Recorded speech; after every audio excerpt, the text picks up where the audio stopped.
ఏందివే వసీము, ఈ మాత్రం ఆటకి ఎగేసుకొని ఏసియా కప్ ఆడదామని వచ్చిల్లా. 57 రన్స్ కాల్అవుట్ అయితే రావే ఎక్కడన్నా. మీరు కొట్టిన ఆ 57ను కూడా వాళ్ళు 4 ఓవర్లలో చేజ్ చేసి పడేసిళ్ళు.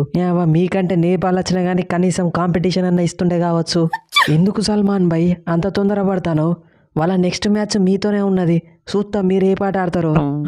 ఆడకపోతే మీ లెక్క 50 రన్లకు ఆల్అవుట్ అవుతాం అనుకుంటున్నావా? అసలుగా ఇండియా ఎట్లా ఓడియాలో మేము చూపిస్తాం, చూసి నేర్చుకోలే. తమ్ముడు చెప్పినా కదా, గీ యూఏఈతోని జస్ట్ ట్రైలర్ మాత్రమే. అసలు సినిమా మీతోని మ్యాచ్లో చూపిస్తాం.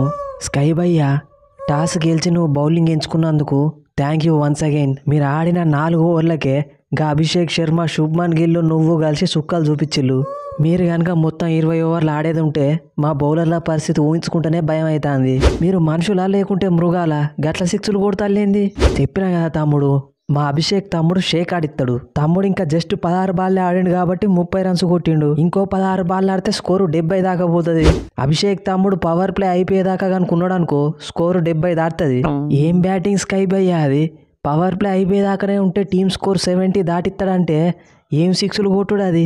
వసీం బ్రో, నేను చెప్పింది టీమ్ స్కోర్ కాదు, ఆయన స్కోరు. తమ్ముడు పవర్ ప్లే అయిపోయేదాకుంటే ఉట్టి ఆయన స్కోరే 70 దాటుతుంది. ఇప్పుడు అర్థమైంది భయ్యా మీ ఐపీఎల్కి మా ఐఎల్ T20కి ఎంత తేడా ఉన్నదో. థ్యాంక్స్, నమస్తే. ఇప్పుడు చెప్పండి భయ్యా, what to do what not to do. Abhishek Sharma strike rate 187, నా స్ట్రైక్ రేటు 222. సరిపోతుందా? ఇంకా కొంచెం పెంచమంటారా? గిల్ తమ్ముడు, నిన్ను తీసుకున్నందుకు నా పరువు కాపాడినవ్వే. నువ్వెక్కడ 150 స్ట్రైక్ రేట్తో బ్యాటింగ్ చేస్తావో అందరు నన్ను మింగుతారో అనుకున్నా. మంచిగా 6లు 4లు చంపి మంచి స్ట్రైక్ రేట్తో బ్యాటింగ్ చేసినావు. వెరీ గుడ్ తమ్ముడు. అరే గంభీర్ భాయ్, మనం వచ్చిందే T20లకెళ్ళి కేకేఆర్కి 6లు కొట్టే కదా నేను ఫేమస్ అయింది. అసలు వన్స్ నేను 6లు 4లు కొట్టుడు స్టార్ట్ చేస్తే నన్ను అప్పుడు ఎవరి వల్ల అయ్యే పని కాదు. యూఏఈ కాబట్టి 20 రన్లు కొట్టి వదిలేసిన. నెక్స్ట్ మ్యాచ్లో పాకిస్తాన్తో ఎట్లా ఆడుతానో మీ ఇమాజినేషన్కే వదిలేస్తున్నా. ఫెంటాస్టిక్ గిల్ తమ్ముడు, ఫెంటాస్టిక్. ఏం బౌలింగ్ చేసినావు కుల్దీప్ తమ్ముడు. జస్ట్ 2 ఓవర్లలో 4 వికెట్లు తీసినావంటే నీ బౌలింగ్లో ఒక ఫ్రస్ట్రేషన్ కనిపించింది. ఎందుకింత ఫ్రస్ట్రేషను? లేకపోతే అల్కాగా దొరికినా కదా అని ప్రతి మ్యాచ్లో నన్నే డ్రాప్ చేస్తారా? అసలు కుల్దీప్ యాదవ్ అంటే ఎవరు? ఒక చైనా మెయిన్ బౌలరు. అర్థమైంది అయ్యాల నా టాలెంట్ ఏందో. నేను కనుక ఇంకో 2 ఓవర్లు కూడా వేసేది ఉంటే ఇంకో 4 వికెట్లు కూడా తీస్తుండే. మైండ్ బ్లోయింగ్ బౌలింగ్ చేసినావు తమ్ముడు. టూబే తమ్ముడు, నువ్వు కూడా 3 వికెట్లు తీసినావు కదా. 2 ఓవర్లలో 3 వికెట్లు తీసుడు అంటే మామూలు విషయం కాదు. అంటే నువ్వు వట్టిగా నిల్చొని 6లు చంపుడే కాకుండా బౌలింగ్ కూడా ప్రాక్టీస్ చేస్తానవా? ఏదో చేస్తానా తీయన్నా. పాండ్యా అన్నంత కాకపోయినా నేను కూడా ఆల్రౌండర్నే. ఈ ఐపీఎల్ టీంలో ఇంపాక్ట్ ప్లేయర్ రూల్ వల్ల నా బౌలింగ్ను ఉపయోగించుకుంటలేవు కానీ లేకుంటే ఐపీఎల్లో కూడా వికెట్లు తీస్తూనే. Nice bowling Dube bro. ఏంది స్కై భయ్యా మీరు గా అసోసియేట్ నేషన్ మీద గెలిచి ఏదో పెద్ద ఇంటర్నేషనల్ టీంను ఓడించినట్టు బిల్డప్ ఇత్తాళ్ళు అప్పటి నుంచి.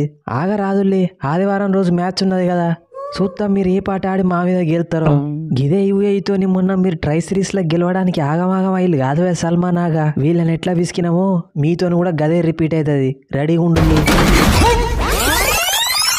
సో దోస్తులు, ఈ స్పూఫ్ కనుక మీకు నచ్చితే మన ఛానల్ని సబ్స్క్రైబ్ చేసుకోవడం మర్చిపోకండి. వీడియోని లైక్ చేయండి. ఇక మీలో కూడా ఎవరైనా ఇలాంటి క్రికెట్ స్పూఫ్స్ చేద్దాం అనుకుంటే స్క్రిప్ట్స్ ఎలా రాయాలి, ఎడిటింగ్ ఎట్లా చేయాలి, పబ్లిషింగ్ చేసి రెవెన్యూ ఎట్లా తెచ్చుకోవాలి అన్న దాని మీద ట్యూటోరియల్ వీడియోస్ అయితే చేసిన.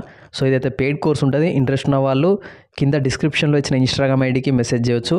Next year Bangladesh versus Hong Kong match ఉంది. ఆ మ్యాచ్ అయిపోయిన తర్వాత మళ్ళీ దాని హైలైట్స్ వీడియోతో రేపు కలుద్దాం. Thanks for your love and support.